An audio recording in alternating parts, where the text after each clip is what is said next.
अस्सलाम वालेकुम स्टूडेंट्स। मैं आज आपको असेसमेंट के सब्जेक्ट के बारे में बताऊंगी जो कि बच्चों को बहुत ही ज़्यादा टफ़ लग रहा होता है और उन्हें पता नहीं होता कि किस तरह उन्होंने तैयारी करनी है असेसमेंट के सब्जेक्ट की। तो मैंने बहुत ही बेसिक जो ऑथेंटिक पॉइंट ऑफ व्यू निकाले हैं असेसमेंट के पेपर के बारे में, तो मैं आज आपको पढ़ाती हूँ। असेसमेंट हमें सबसे पहले ये पता होना चाहिए असेसमेंट होती क्या है। हम अगर डेफिनेशन आ गई तो आपने सबसे पहले उसकी डेफिनेशन लिखनी है उस चीज़ के बारे में, असेसमेंट है क्या। असेसमेंट जो है psychological assessment is a process of testing करना that uses a combination of techniques है, जिसमें बहुत सी टेक्निक्स के कम्बिनेशन किया जाता है to help arrive at some hypothesis किए जाते हैं कोई भी पर्सन के बारे में एंड देयर बिहेवियर के बारे में, पर्सनैलिटी एंड कैपेबिलिटीज़ वगैरह जो भी पर्सन के अंदर होती है उसके बारे में। Psychological assessment is also refer to as a psychological testing होती है और the performing a psychological batting. ये जॉइंट फॉर्मिंग हम की ये डेफिनेशन है और ये इसने बताई हुई है। अगर ये आप अच्छे से कर लेंगे तो ये आपके ये 2 नंबर की ये डेफिनेशन क्लियर हो जाएगी।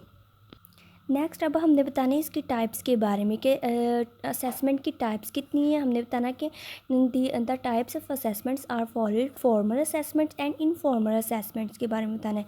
अब फॉर्मल असेसमेंट क्या होती है। फॉर्मल असेसमेंट्स आर सिस्टमेटिक होती है, प्लान्ड होती है, पहले से मेथड किया जाता है, बनी हुई होती है और of testing students that are use to determine how well students have learn the materials that is begun taught in classroom में।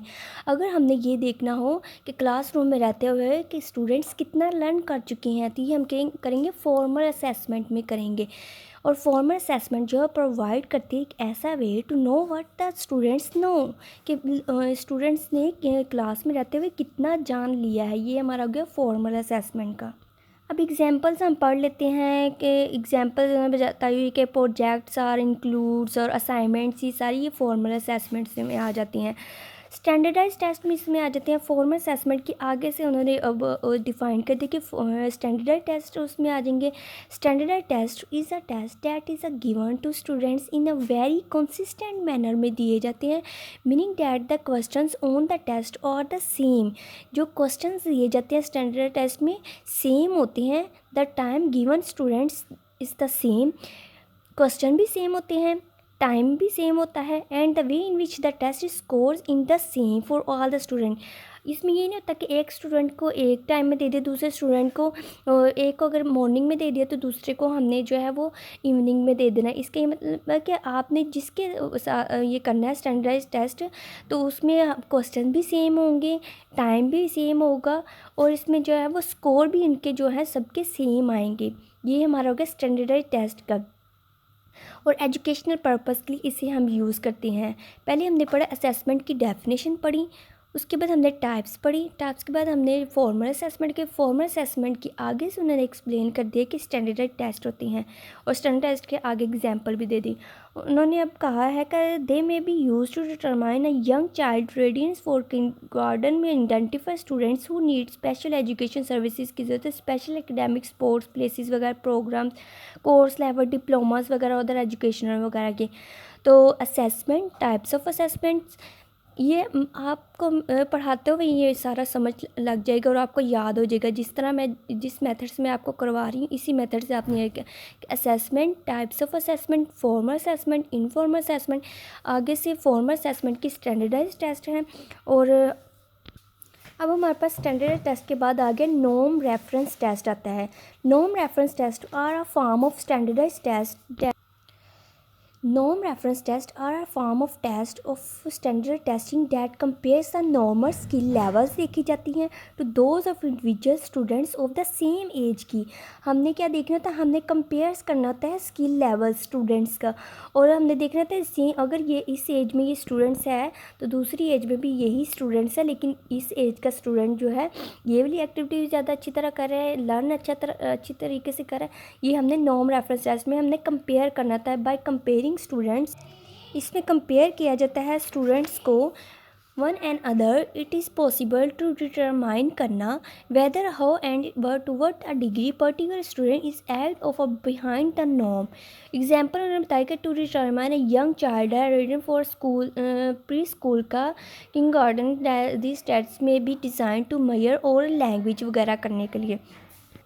नेक्स्ट हम आ जाते हैं इनफॉर्मल असेसमेंट क्या होती है। इनफॉर्मल पीछे हमने पढ़ा फॉर्मल असेसमेंट पर, फॉर्मल में हमने पढ़ा कि स्टैंडर्डाइज, ये मैं आपको दिखा देती हूँ कि फॉर्मल असेसमेंट हमने पढ़ी, फॉर्मल में स्टैंडर्डाइज टेस्ट आ गए, नॉर्म रेफरेंस टेस्ट आ गए।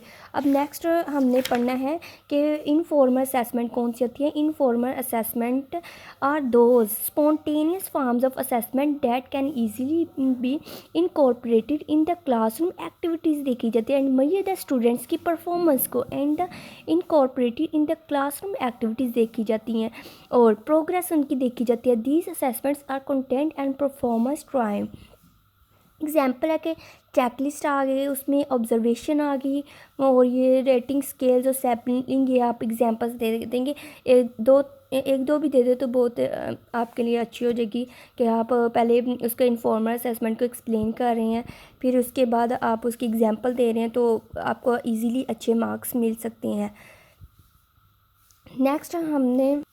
नेक्स्ट इंटरव्यू क्या होता है। Interview are self reported techniques होती हैं that involve an experimenter asking participant से पूछे जाते हैं क्वेश्चन, जो कि इंटरव्यू क्या होता है कि सेल्फ रिपोर्ट टेक्निक्स होती है जिसमें एक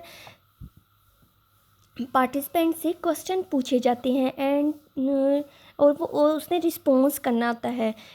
और इंटरव्यू में आप रिकॉर्डिंग भी कर सकते हैं, सेल्फ रिपोर्ट टेक्निक्स वगैरह, पार्टिसिपेंट से क्वेश्चन पूछे जाते हैं। आप इसको अगर इस तरह करना है तो आपने मेन हेडिंग दे के पॉइंट को अगर आप याद रख लेंगे इंटरव्यू में क्या क्या, तो आपका ईजीली तौर पर हो सकता है। इंटरव्यू आप कौन सा स्ट्रक्चर्ड भी होता है और अनस्ट्रक्चर्ड भी होता है। अगर आप नेट से सर्च करेंगे इतना वो डिटेल में आ जाएगा, ये बहुत ऑथेंटिक मैंने फाइंड आउट की हैं चीज़ें, तो ये आप अच्छे से कर लेंगे तो यही आपका अगर क्लियर हो जाए, कॉन्सेप्ट ही आपके क्लियर हो जाएंगे। और असेसमेंट के पेपर भी ऑब्जेक्टिव ज़्यादा आता है तो आपके ये अच्छी तरह से हो सकता है। Way the interview has a set of list questions to lead the conversation and frame which will be usually struck होते हैं। तो इसमें बताया गया है कि जिसमें आपके पास स्ट्रक्चर्ड में आप बने हुए क्वेश्चंस होते हैं, आपको एक क्वेश्चंस की लिस्ट दे दी जाती है और उसी के मुताबिक आपने पूछना होता है पार्टिसिपेंट से। और अनस्ट्रक्चर्ड में क्या है, वे द इंटरव्यू में have a list of topic questions but has extra flexibility to lead to the conversation further। और अनस्ट्रक्चर्ड में इस तरह होता है कि आपके पास बने हुए क्वेश्चन नहीं होते, बल्कि आपने जो है वो क्वेश्चन से आगे क्वेश्चन करने होते हैं। जिस तरह के टॉपिक एक्स्ट्रा फ्लेक्सिबिलिटी होती है और फर्दर कन्वर्सेशन की तरफ इंसान को लेके चली जाती है। Should participant responsive lead to more detail discussion वगैरह। और ऑब्जर्वेशन है, पहले इंटरव्यू पढ़ा, स्ट्रक्चर्ड अनस्ट्रक्चर्ड, उसके बाद ऑब्जर्वेशन का हमने पढ़ना है। Observation is a method for collecting करना रिसर्च डेटा को। It involves watching a participant and recording relevant behaviour for later analysis. Next हमारे पास अगर हमने इसकी एग्जांपल देनी है ऑब्जर्वेशन की, तो हम एग्जांपल देंगे, ये नेक्स्ट पेज पे है। When a researcher wants to study करना चाहता है कि how children manage sharing of toys, कि किस तरह अपने खिलौने जो हैं चिल्ड्रन वो शेयर करते हैं। ही could observe करेगा ग्रुप ऑफ चिल्ड्रन का playing in a classroom and record what things they say or do that determine who gets to play with the coveted toys के साथ। ऑब्जर्वेशन मेथड ऐसा हमने observation ही करनी है ना, तो इसमें ये क्या बताया गया कि अगर हम देखना हो कि बच्चे किस तरह शेयरिंग करते हैं अपने खिलौनों को, तो हमने ऑब्ज़र्व करना शुरू कर देंगे, ये ऑब्जर्वेशन कहलाएगी। It involves watching a participant and recording relevant behaviour for later analysis के लिए। नेक्स्ट हमारा आ गया कि अगर हमने एग्जांपल देनी है ऑब्जर्वेशन की, तो हम किस तरह देंगे कि बताया गया कि when a researcher wants to study how children manage the sharing toys, कि हमने देखना कि बच्चे जो है किस तरह अपने खिलौनों को शेयर करते हैं, और ये हमने ऑब्ज़र्व करना, तो ये हम ऑब्जर्वेशन कहेंगे। इंट्रोस्पेक्शन का दे दिया कि इंट्रोस्पेक्शन है क्या। इंट्रोस्पेक्शन में हम देखते हैं कि both and informal reflection process and the former experimental approach, but either process can be undertaken by anyone with the curiosity and determined। informal reflection जो process can be described examining our own internal हमारे जो thoughts होते हैं, feelings होती है, reflecting और focused on the currently ongoing mental experiences वगैरह, recently past mental experiences इसमें आ जाएंगे। और वून ने जो develop original idea of the introspection का जो है वो विलियम वून ने किया 18 में। और 2008 में, और मैकलियोड था वूंड फोकस किया 3 एरियाज ऑफ मेंटल फंक्शनिंग वगैरह पर, जिसने उसने थॉट्स की बात की, इमेजिन्स और फीलिंग्स की बात की। और इसमें मेंटल स्टेटस एग्जामिनेशन देखेंगे तो मेंटल स्टेटस एग्जामिनेशन में हम देखेंगे कि किस तरह जो है वो सीरीज़ ऑफ ऑब्जर्वेशंस की होती है इसमें। Examinations at one point in the time, focus questions वगैरह एंड ऑब्जर्वेशंस कैन बी और कर सकते हैं, और इंटरव्यू वगैरह कर सकते हैं नॉर्मल, और paints pictures thinking emotions cognitions mental state exam में फैमिली हिस्ट्री साइकेट्रिक वगैरह के।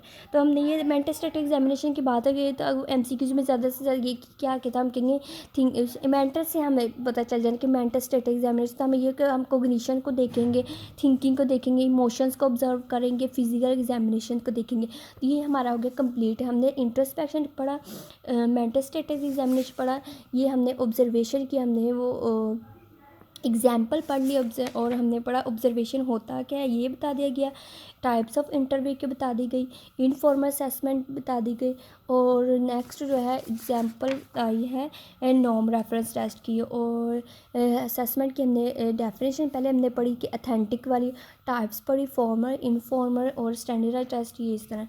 Thank you so much. ये हमारा हो गया कंप्लीट असेसमेंट का।